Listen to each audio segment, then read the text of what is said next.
Por unanimidade, a primeira turma do STF decidiu manter a suspensão do ex em razão do descumprimento de decisões judiciais e da falta de um representante legal da plataforma no país. Os ministros Cristiano Zanin, Luiz Fux, Carmen Lúcia e Flávio Dino votaram por chancelar a medida determinada pelo relator Alexandre de Moraes. Moraes poderia ter enviado o processo ao plenário do Supremo, com o caso sendo discutido pelos 11 ministros.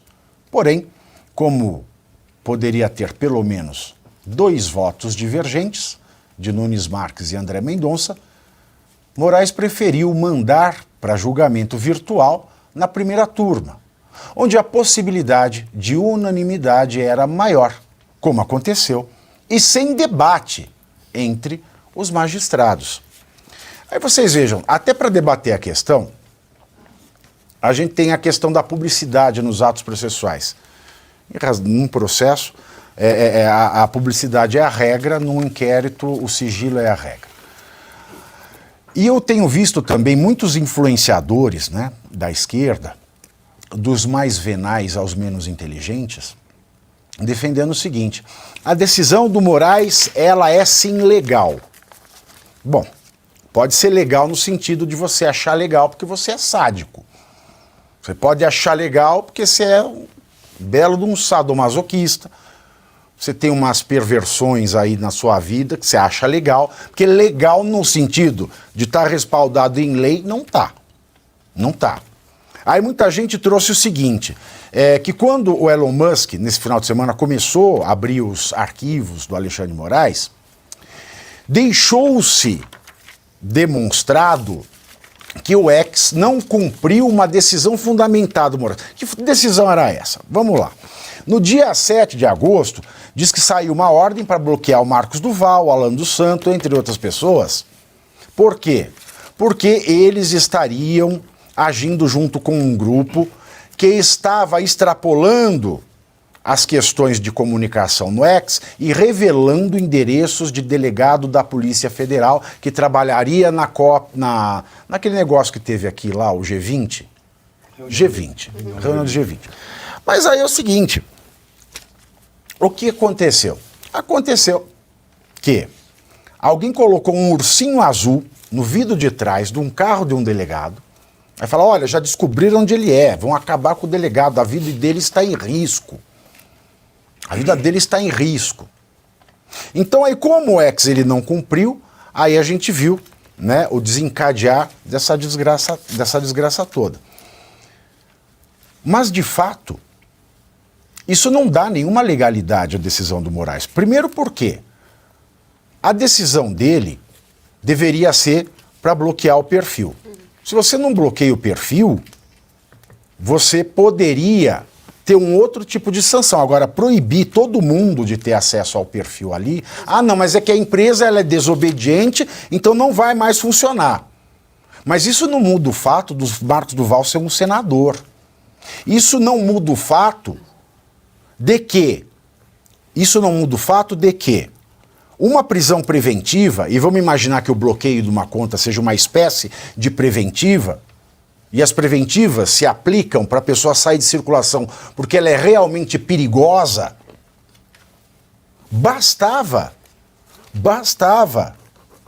que ele fundamentasse qual era o risco de vida para os supostos ameaçados, coisa que ele não trouxe, ele não ouviu absolutamente ninguém, ele não ouviu os supostos criminosos. Então, essa decisão anterior dele é eivada de ilegalidade. Essas decisões dele, que nascem no bojo de inquérito que ele mesmo abriu, elas são nulas desde o nascedouro. Então não tem juridicidade nenhuma ali. Mas agora ele ganhou um reforço, Arthur, porque Dino, Cristiano Zanin, Carmen Lúcia e Fux assinam embaixo. Então ele levou o problema para o STF inteiro. Não inteiro, né? Deveria ter levado para o STF inteiro. Por que só a primeira turma? Eu queria entender. Por que não levou para o plenário? Eu queria ouvir o voto dos outros ministros, né? Para ter certeza se é unânime ou se tem alguém que discorda lá, né? Ele ele, de forma inteligente, escolheu a primeira turma. Queria entender qual foi o critério. Agora, esses ministros que estão referendando a decisão do Alexandre de Moraes, um dia vão se arrepender disso. Um dia vão se arrepender. Quando você dá muito poder para quem está utilizando de forma indevida, isso vai dar errado. E a história vai cobrar essa decisão desses ministros. Será que vai cobrar, professor Sono? Infelizmente, Pavinato, nós temos visto na história que quem conta a versão, faz a sua narrativa, normalmente são aqueles que conseguem assumir o poder das formas, se não ilegítimas, pelo menos das formas mais questionáveis. Eu não sei se a história vai cobrar, mas a história certamente vai atropelá-los. A minha preocupação hoje será com os herdeiros desse processo, com os nossos herdeiros. Por que eu estou dizendo isso? Olha que coisa importante. Primeiro, ele manda para a primeira turma. Por que ele mandou para a primeira turma? Porque ele é o presidente da primeira turma. Sendo ele o presidente da primeira turma, já está numa situação de constrangimento, que é um relatório que ele é o relator, ele é o indivíduo, ele é o decisor, ele toma e manda para uma turma em que ele é o presidente. Claro que ele não pode mandar para o plenário, porque se ele mandar para o plenário, existe a possibilidade de adiamentos, existe a possibilidade de pôr vistas, existe a possibilidade de esqueci qual é o termo jurídico, ou seja, simplesmente levar a uma prorrogação da decisão, que faria mais discussão sobre o tema e poderia colocar luz sobre os abusos que estão sendo tomados. É interessante que quando você vê essa ação, a esquerda tem dito que é legal. Veja, a esquerda, que é uma defensora, foi defensora durante muito tempo, da subversão da ordem, porque dizia que certas legalidades não são justas, porque não garantiam a inclusão e a igualdade que eles sempre querem. Ora, se isso é dessa maneira, essa é a razão pela qual eu sempre questiono quando as pessoas falam Estado de Direito.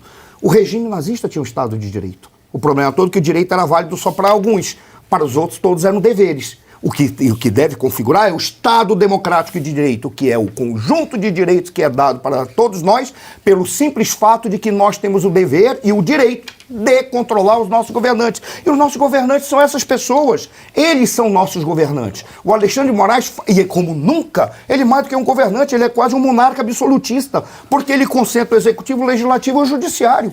As suas decisões têm peso de executivo, as suas decisões têm peso de legislativo, as suas decisões têm peso de ser a maior de todos os julgamentos, além dele ser policial, além dele ser o procurador, além dele ser o promotor, e ele é advogado de defesa quando é de interesse daqueles que fazem parte do seu grupo. Em si, nós temos uma subversão total. É interessante que essa subversão que está acontecendo, isso não é questionado pela esquerda, porque a esquerda é beneficiária disso. Mas tem um detalhe. Você disse, a história vai ler e a história vai observá-los da forma adequada, eu tenho certeza de que a história os atropelará. O problema todo é que quando isso ocorrer, vai ocorrer depois de eles terem vivido uma vida plena, regada de lagostas, regadas de vinhos e regada de muitos recursos. Enquanto a sociedade brasileira e aqueles que estão aí não é mais uma questão de coragem, a questão é outra. É a questão de bravura. Nós temos medo, mas nós temos a bravura de enfrentar o nosso medo. Coisa que eles não têm, razão pela qual eles usam de todos os aparatos do Estado e usam de segurança 5, 2, 3, 4, 5, 6, 7, 8, 10 seguranças para ir na rua, porque eles sabem que são figuras que não têm o apoio e a legitimidade da sociedade. Por isso que eles não precisam ter bravura e dizem que tem coragem. Quem não tem coragem, tendo a força do Estado para se defender, é aquela música nós do temos Bezerra bravura. da Silva, né? Você com o revólver na mão é um bicho feroz, sem ele andar rebolando até muda de voz. Agora, você fala dos herdeiros, né? Porque quando você vai viajar, você vai para Nova York, para Londres, o que você vê? Você vê chegar aquele povo com segurança nos hotéis mais caros, usando as roupas mais caras, as mulheres, os filhos, as filhas dos ditadores mais sanguinários do mundo. Então eles pegam, saem do país onde eles condenam a população toda ao medo, à miséria, à morte e à indignidade, e o dinheiro parece que lava tudo. Então assim, o que se passa na cabeça dos filhos do Pacheco? Vou ter dinheiro para dar uma banana para esse Zé Povinho. Eu estou pensando em comprar o Alfagrigo e mandar de presente pro Pacheco. Para que ele acorde com mais energia para tentar defender o povo brasileiro. Desculpa ter te interrompido. Não, imagina, sem problema. Eu só não vejo como vai ajudar o Pacheco, porque o Pacheco eu acho que... Caso perdido. Não dá. E você veja, aí Ah, mas os meus filhos vão ter imóveis, não sei o que, vão ter isso, vão ter aquilo. Então, para eles, tudo bem, porque é uma mentalidade tão corrupta. Porque para o corrupto o que interessa é o dinheiro no fim do dia. É o dinheiro. Show-me lá a plata. Então, se tem dinheiro... Então, eles estão assim, cagando. O Pacheco faz uma declaração dessa. Aí você vê todos esses ministros, porque todos eles, a gente não pode esquecer, todos eles endossaram que não importa o rito processual, não importa o conteúdo de uma decisão judicial anterior, você colocou lá o rótulo de decisão judicial, fica sendo como se fosse a coisa mais lícita e justa do mundo. Você troca o rótulo do veneno e coloca a guaraná e bebe. Vamos falar assim, vamos pedir para você fazer assim ainda. Ai, que refrescante. E não acontece uma coisa dessa. Aí você vê o caso da multa dos 50 mil. 50 mil. Você não faz parte, você não é investigado a nada, você é de casa, você não é investigado a nada, você não tem problema com a justiça, você não sabe o que tem dentro desse inquérito, desta pornografia desse inquérito, você não sabe quem é acusado, você não sabe do que está sendo acusado, e aí você vai ter uma penalidade de 50 mil porque você usou uma... Você não tem parte nenhuma com o processo. Onde é que isso é jurídico? Não existe uma coisa dessa. Não existe. Quem fala que é legal tá mentindo pra você. Tá mentindo na sua cara.